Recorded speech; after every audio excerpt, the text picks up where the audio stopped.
भारतीय राजनीति का एकमात्र विकल्प बहुजन समाज पार्टी। एक उन्नत राष्ट्र बनाने के लिए भारत में बीएसपी ही एकमात्र राजनीतिक पार्टी के रूप में दिखाई दे रही है। स्वतंत्रता प्राप्ति के बाद जिन पार्टियों का इस देश में राज रहा, उन्होंने भारतीय संविधान को सही रूप से लागू नहीं किया, जिसका परिणाम यही निकला है कि इस देश में अनगिनत समस्याएं उत्पन्न हो गई हैं। समाज और राष्ट्र का विकास रुक सा गया है। यूं तो विकास को अगर देखें तो जिन क्षेत्रों में विकास हुआ है वह सिर्फ मात्र यहाँ की जनता की मेहनत कश इंसानों की ही बदौलत हो पाया है। लेकिन एक राजनीतिक सत्ता के रूप में, एक राजनीतिक पार्टी के रूप में, एक राजनीतिक शासन के रूप में जिसे संपूर्ण भार मिलता है समाज और राष्ट्र के उन्नति के लिए, जिन पार्टियों का यह देश में शासन रहा, उन्होंने यह कार्य सच्चाई से नहीं किया। छिटपिट रूप से उन्होंने केवल दिखावे के लिए ही सही कुछ कार्य किए, लेकिन यह नाकाफी था। भारतीय समाज मुख्यतः जाति और धर्म के गठजोड़ पर आधारित है और यह एक इस राष्ट्र के लिए, इस राष्ट्र के समाज के लिए, इस राष्ट्र के जन जन के लिए विनाशकारी ही नहीं, सभी प्रकार के विकास को रोकने का ही एकमात्र उपाय है। इस देश में जिन लोगों ने धर्म और राजनीति, धर्म और जाति का षड्यंत्र रचा, उसका परिणाम यही निकला है कि इस देश में जिस तरफ निकल जाएं, विपन्नता ही विपन्नता दिखाई देती है। ऐसा क्यों है? ऐसा क्यों है कि उन्होंने संविधान में जो नीतियां थी, संविधान में जो विचार दिए गए थे, संविधान में जो योजना दी गई थी, उसे सही रूप से लागू नहीं किया। और इसके पीछे निश्चित रूप से हम सभी जानते हैं और इसे बताने की जरूरत नहीं है। हर कोई यह समझ सकता है कि देश में हम जिस कोने में चले जाएं, यहाँ तक कि विदेश में भी हम चले जाएं, तो हमें इस जाति और धर्म के विभत्स रूप का स्वरूप देखने को मिलता है। और यही कारण है कि आज भारत लोकतांत्रिक नहीं, बल्कि एक, मैं तो स्पष्ट रूप से कहूं, आतंकवादी राष्ट्र के रूप में जाना जाने लगा है। यह इसलिए कि देश के विभिन्न क्षेत्रों में जाति और धर्म के नाम पर जो आतंकवाद चलता है, और जिस प्रकार जाति और धर्म के कारण ही लोगों की हत्याएं तक हो जा रही, और इसके कारण मानवता कांप उठती है। केवल जाति के कारण, केवल जाति और धर्म के कारण लोगों का जीवन ले लिया जाए, यह कहाँ तक उचित है?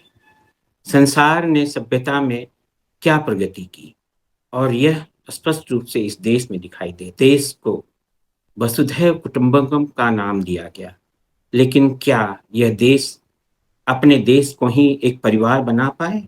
वसुधा की बात या दुनिया की बात तो जाने दे। तो हमें यही देखना होगा कि जिन पार्टियों का इस देश में शासन था, क्या उन्होंने वह कार्य किया? और यह स्पष्ट दिखाई देता है कि उन्होंने यह कार्य नहीं किया। गौतम बुद्ध की विचारधारा पर हमने एक अनुपम संविधान देश को दिया। बाबा साहेब, जिनका दुनिया में आज नाम गूंज रहा है, और मैं यहाँ उल्लेख करना चाहूंगा, अभी पिछले 14 तारीख को देश की राजधानी से लेकर सभी राज्यों की राजधानियों में, अनेकों शहरों में, गांव-गांव में, देश के कोने कोने में, और केवल इस देश में नहीं, विदेशों में भी अनगिनत जगहों पर बाबा साहेब भीमराव अंबेडकर की जयंती मनाई गई। और यह उल्लेखनीय है, यह देश को समझना होगा कि इतने बड़े उत्सव में हम यह स्पष्ट देखते हैं कि कहीं भी किसी तरह का उपद्रव नहीं हुआ, कहीं भी किसी तरह की अहिंसा नहीं हुई। क्या इसके पीछे हम यही कारण देखते हैं कि महामानव बाबा साहेब भीमराव अंबेडकर ने जिन विचारधारा को हमें संविधान के रूप में हमारे सामने रखा, वह एक ऐसी विचारधारा है जिसमें शांति और प्रगति का राह दिखाई देता है। और यही कारण है कि उनके मानने वाले, उनको जानने वाले, उनको समझने वाले सभी ने उनका उत्सव मनाया, उनका जन्मोत्सव मनाया, हर्षोल्लास से मनाया और हृदय से मनाया। और शासन प्रशासन कोई भी कहीं भी दिक्कत नहीं आई। लोग गांव-गांव से, दूर-दराज के क्षेत्रों से जुलूस लेकर निकले और कहीं भी किसी प्रकार की हिंसा नहीं। दूसरी तरफ हम अगर तुलना करें तो इस देश में अनगिनत ऐसे त्योहार होते हैं जो मनाए जाते हैं और उन त्योहारों के अवसर पर प्रशासन की नींद हराम हो जाती है और सबको यही लगता है कि कहीं हिंसा ना हुई हो, और हिंसा भी होती है। और जब यह त्योहार समाप्त होता है तो शासन प्रशासन को नहीं, जनता को भी घर-घर में यह शांति मिलती है कि यह उत्सव समाप्त हो गया।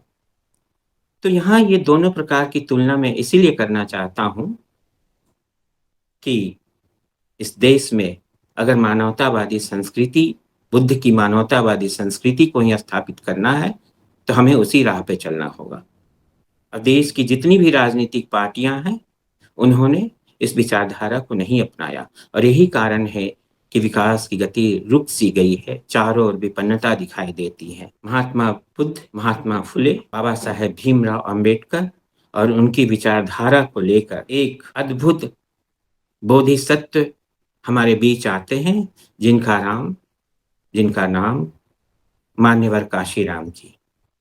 उन्होंने इस विचारधारा को अपनी सूझबूझ से, अपनी राजनीतिक सूझबूझ से धरातल पर उतारा और जन-जन के विकास के लिए, जन-जन के उत्थान के लिए, समाज के सभी वर्गों के लिए उन्होंने बहुजन समाज पार्टी की स्थापना की और बहुजन समाज पार्टी ने यह रास्ता अपनाया और यह कार्य करके दिखाया। उत्तर प्रदेश में 4 बार के शासन में देश के हर व्यक्ति को यह मालूम है किस किस प्रकार कानून और व्यवस्था का राज कायम हुआ और उन्नति का दौर शुरू हुआ।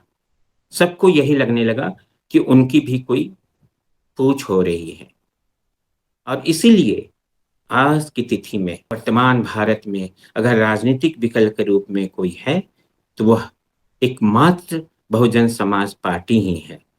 और बहुजन समाज पार्टी के जिनका नेतृत्व बहन मायावती जी के हाथ में है, वो इसी विचारधारा को लेकर चल रही हैं और उनमें कहीं भी लेश मात्र भी इस विचारधारा को लेकर कोई परिवर्तन नहीं आया और आज तक।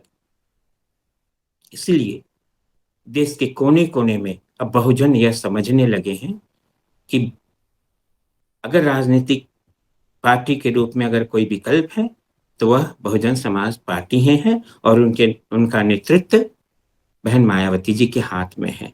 हाल के दिनों में पटना में एक राजनीतिक उथल-पुथल हुई और वहाँ अनिल कुमार ने जिस अपनी पार्टी का बहुजन समाज पार्टी में विलय किया और उसके साथ ही वहाँ पर एक नई राजनीतिक शुरुआत होती है। हम उनके विचारों को देखें, उनमें यह समझ पैदा हो पाई है और निश्चित रूप से देश के हर राज्य में इसी विचारधारा को लेकर सभी आगे बढ़ेंगे और बहुजन समाज पार्टी के रूप में, एक विकल्प के रूप में हमारे देश में आगे आने वाले समय में एक सही दिशा की ओर जाने वाले राजनीतिक पार्टी की सत्ता हमारे हाथों में आएगी और तभी समाज और राष्ट्र का विकास होगा। पटना में आने वाले बुद्ध पूर्णिमा के दिन यह कार्यक्रम एक बहुत बड़ा सांस्कृतिक कार्यक्रम होने जा रहा है और उससे पहले एक राजनीतिक घटना निश्चित रूप से इस प्रदेश से, बुद्ध की धरती से इस भारत देश को नया संदेश देगी और बहुजन समाज पार्टी निश्चित रूप से विकल्प के रूप में उभर कर हमारे सामने आएगी। अगर आपने अभी तक हमारा चैनल सब्सक्राइब नहीं किया है तो सब्सक्राइब करें और घंटी का बटन बिल्कुल भी दबाना ना भूलें ताकि सभी लेटेस्ट खबरें पहुंच सकें आप पे सबसे पहले।